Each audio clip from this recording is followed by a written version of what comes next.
북한 김정은 위원장이 태양절 110주년을 맞아서 좌천된 군 고위 인사의 계급을 복귀하고 평양 강변의 고급 주택 준공식에 참석하는 등 민심을 달래고 내부 결속을 강화하는 모습입니다. 한편 미 국무부는 북한이 태양절을 맞아 미사일 도발 또는 핵실험 가능성이 있다며 거듭 경고했는데요. 관련 내용들 봉영식 연세대 통일연구원 연구위원, 문성묵 국가전략연구원 통일전략센터장과 함께 나눠보겠습니다. 어서 오십시오. 어서 오십시오, 두 분. 네, 안녕하십니까. 안녕하십니까. 네, 오늘이 김일성의 생일 태양절 110주년입니다. 북한에서 이 태양절이란 것 어느 정도로 큰 명절인 겁니까? 가장 큰 명절이라고 할 수 있죠. 위대한 수령의 탄신일이기 때문에 사실 2012년이 김일성 주석 탄신일 100주년이었습니다. 그때 마침 집권을 한 김정은 위원장은 강성대국의 완성을 목표로 여러 가지 사업을 추진했는데 사실상 핵 미사일 무력 강화 이외에는 경제 강국 건설과 사상 강국 건설에는 의도에 훨씬 미치지 못하는 성적을 냈습니다. 그래서 이번이 또 한 번 집권 10년 차가 되는 소위 꺾어지는 해가 됐습니다.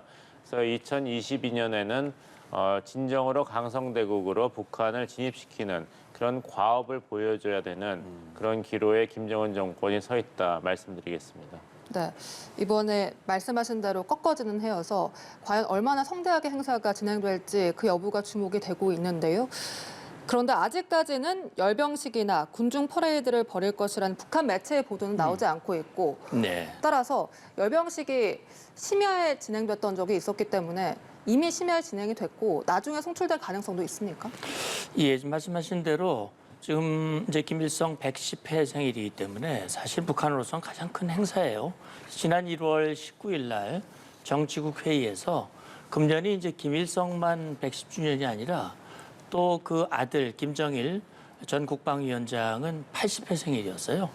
그리고 금년은 또 어떤 의미가 있냐면 김정은 위원장이 아버지로부터 권력을 물려받은 10주년이 되는 해입니다. 그러니까 여러 가지로 의미가 겹쳐져 있기 때문에 그때 정치국 회의에서 이번 행사를 대대적으로 하겠다라고 하는 결의를 했습니다. 그리고 이제 이후에 계속 준비를 해왔거든요. 특히 그 평양 김일성, 저도 평양에 가봤습니다만 김일성 광장에서 얼마 떨어지지 않은 곳에 미림 비행장이라는 곳이 있어요. 이제 거기에서 많은 인원들이 모여가지고 무언가를 연습하는 모습들이 계속 위성에 포착이 됐거든요. 예. 그래서 뭔가 대규모 열병식을 할 것이다. 라는 그런 예측들이 꾸준히 있어 왔어요. 근데 아직 북한 매체에서는 했다는 얘기가 없고요. 네.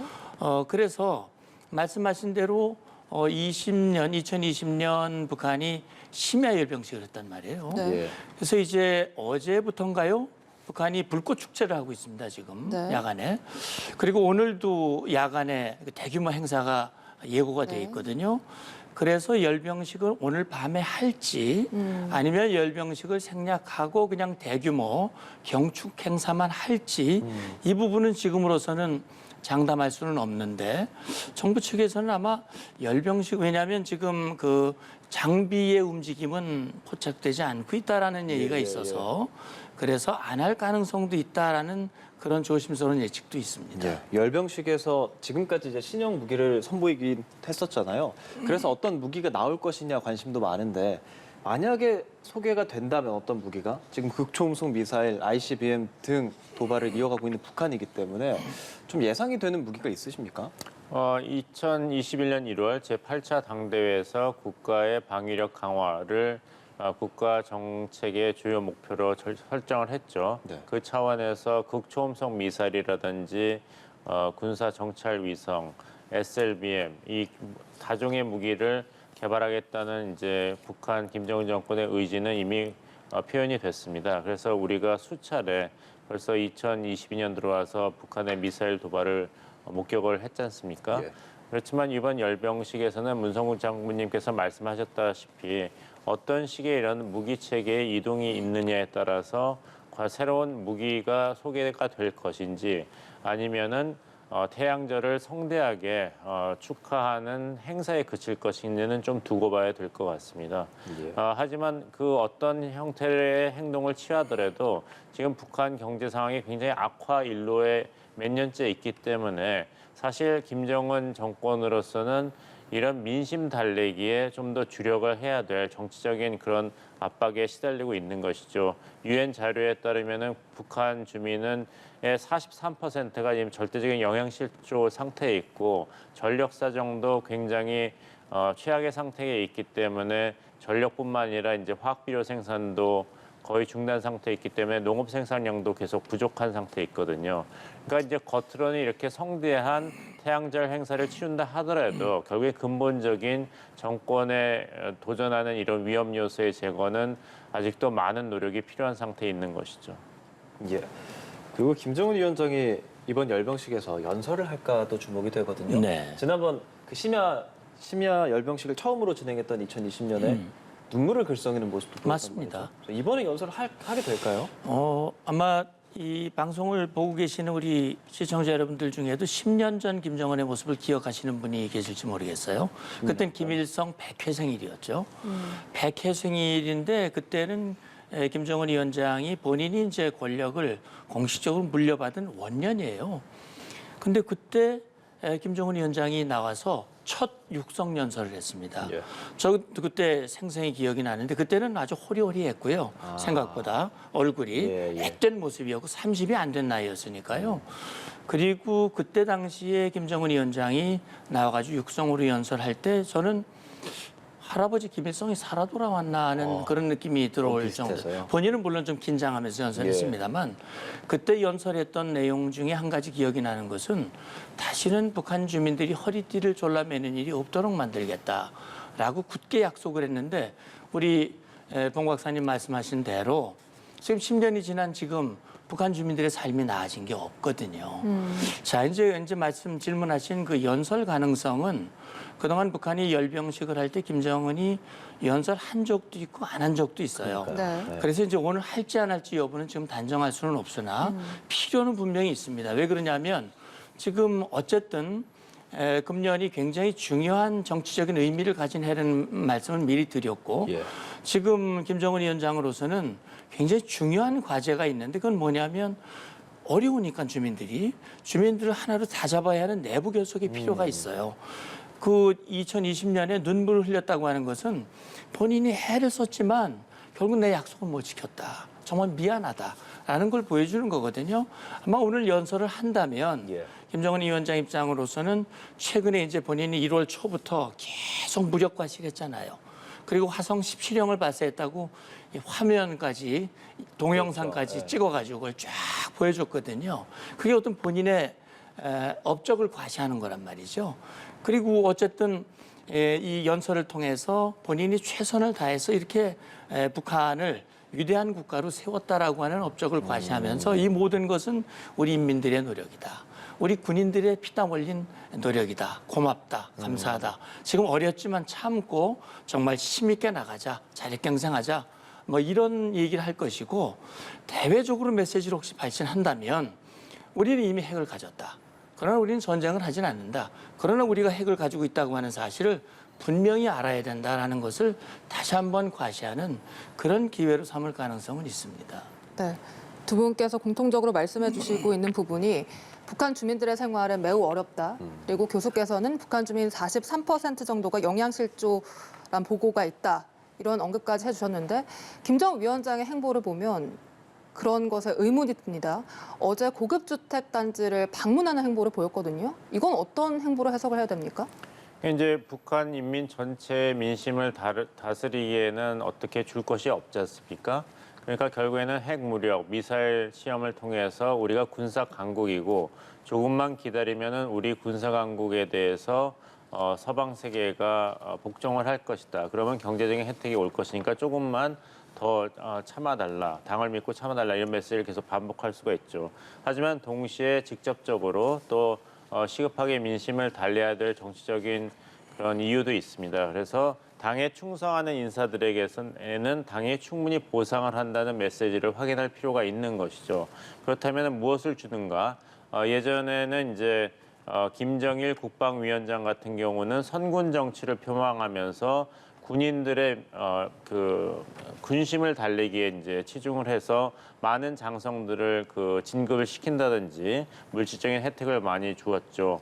이번에는 이제 다양한 분야에 있는 인사들, 특히 북한의 핵 미사일 기술에 기여한 과학자들, 그리고 당 간부, 또 당의 위상을 높인 그 사람들에 대해서 고급 주택을, 평양 시내에 있는 고급 주택을 제공함으로써 당을 믿으면은 반드시 혜택이 있다는 이런 민심 달래기 행보에 나서고 있는 것으로 보입니다. 네, 실제 이번 주 김 위원장의 공개 행사가 모두 아파트 준공식이어서 이렇게 건설 현장의 행보를 보이는 이유는 뭐라고 분석하십니까? 예, 저는 한 두 가지로 해석을 하고 싶어요. 한 가지는 봉 교수님 말씀에 동의합니다.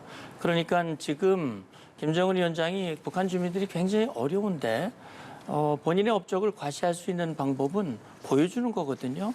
보여주는 건물만큼 좋은 게 없습니다. 화려하게 보여주는 거예요. 그리고 어제 불꽃 축제할 때도 보면 새로 지은 고층 아파트에다 막 불빛을 비춰가지고 글씨를 만들고 그렇게 해서 주민들로 하여금 아주 착시 현상을 일으키도록 만드는 것이죠. 그래서 짧은 시간에 김정은의 그 업적을 과시하고 주민들을 흔들리는 주민들을 하나로 만드는 그런 어떤 좋은 소재로 활용을 하는 것이라고 생각이 되고요. 또 한 가지는 굉장히 어렵지 않습니까? 지금 먹는 것도 어려워서 일각에서는 아사자들도 막 속출하고 있다는 그런 얘기들이 나오고 있는데 네. 자, 이것은 국제사회의 끊임없는 제재 때문이다라는 얘기를 하는데 그런 제재에도 불구하고 우리는 보란 듯이 이렇게 멋진 거리와 멋진 건물들을 우리를 완성할 수 있는 역량을 가지고 있다. 아무리 제재를 해도 소용이 없다. 우리는 견고하게 자력갱생과 자력번영을 해나갈 수 있다라고 하는 것을 내외적으로 과시하고자 하는 그런 어떤 의도가 행보에 담겨져 있다는 생각이 듭니다. 네. 그리고 그간 좌천됐던 북한군 고위 인사들의 계급을 김 위원장이 다시 올려주기도 해서 이것도 군 내부의 결속 다지기 차원으로 봐야 됩니까? 그렇죠. 그렇게 봐야죠. 사실은요, 북한은 계급이라는 표현보다는 군사 칭호라는 표현이 더 정확합니다. 왜 그러냐면 이게 우리나라는요, 저도 뭐 군에서 오래 근무를 했고 그랬지만은 계급을 함부로 그렇게 막 강등을 시키고 안 하거든요. 명시적인 범죄 행위가 있을 때만 뭐 그렇게 하지만은 북한은 수시로 그냥 뭐 좀 잘하면 확 올려졌다가 또 내렸다 그래가지고 고무줄 계급이다라는 별칭이 있을 정도거든요. 이 군사 칭호라고 얘기를 합니다.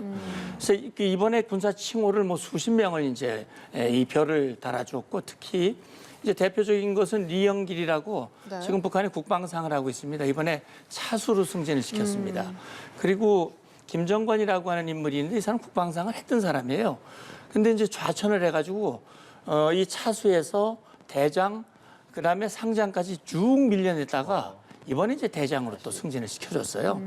그래서 그 여러 사람들의 계급을 그냥 떨궜다가 또 올렸다가 이러면서 이를테면 문책도 하고 조금 잘하면 사기를 올려서 좀 높여주고. 그래서 제가 볼 때는 두 가지 의미가 있어요. 하나는 군심의 결집이라고 하는 그런 의미가 있습니다. 왜냐하면 이번에 대대적인 그 건설 공사가 대부분 군인들의 손에 의해서 이루어졌거든요. 그러니까 군에 대한 사기, 결속 이런 부분이 하나가 있는 것이고요. 또 한 가지는 충성 경쟁을 유도하는 것이죠. 그렇게 해서 계급을 진급시켜주면서 충성한 그런 인원들에게는 이런 계급으로 보상을 한다라는 것을 보여준다는 그런 뜻이 담겨져 있다고 생각합니다. 네, 건설 현장 방문도 그렇고 군 계급 올려주는 것도 다 좀 보여주기식이라는 말씀을 해주시는데 그렇습니다. 일단 지금 이 태양절에 북한이 만약에 핵실험을 재개한다면 이런 가능성을 저희가 생각을 해봐야 되거든요. 핵실험을 하게 될지 그 가능성 그리고 할 만한 그런 가능성이나 증거들은 속속 포착이 되는 상황이라 진짜 할 수도 있다고 보십니까? 이제 3년 주기설이 있습니다. 핵실험을 한 번 하고 나면은 그 결과를 정확히 분석하고 다음 핵실험을 준비하는 데는 일정 기간의 시간이 필요한 것이죠. 근데 이제 김정은 위원장 같은 경우는 집권 이후에 이 핵실험 3년 주기설에 앞서서 핵실험을 더 많이 했거든요. 그리고 2018년 4월에 이제 주동적인 조치라고 일컫는 이제 핵실험, 장거리 미사일 실험 모라토리엄을 선언했는데 얼마 전에 이 모라토리엄 철회 의사를 밝혔습니다. 네. 그 다음에 이제 화성 15형 그리고 화성 17형으로 추정되는 미사일 실험을 지난달에 2차례 했죠. 예. 그렇다면은 논리적으로 봤을 때 다음 도발 행위는 아무래도 7차 핵실험이 될 가능성이 높은 것이고 여기에 대해서 성김 대북 특별 대표도 네. 이미 정확하게 그리고 명확하게 경고의 메시지를 밝혔습니다. 이런 것을 다 종합해 본다면은 북한 정권이 태양절 전후로 해서 다시 한번 핵실험을 강행할 가능성이 높지 않은가 이렇게 조심스럽게 추정해 볼 수 있고 풍계리에서도 이런 움직임이 포착되고 있습니다. 근데 여기서 위험한 것은 벌써 풍계리 핵실험장에서 6차례나 핵실험을 했기 때문에 북한 측에서는 지난번에 풍계리 핵실험장을 완전히 파괴했다고 했는데 거기에 대해서 이제 입증이 되지는 않았거든요.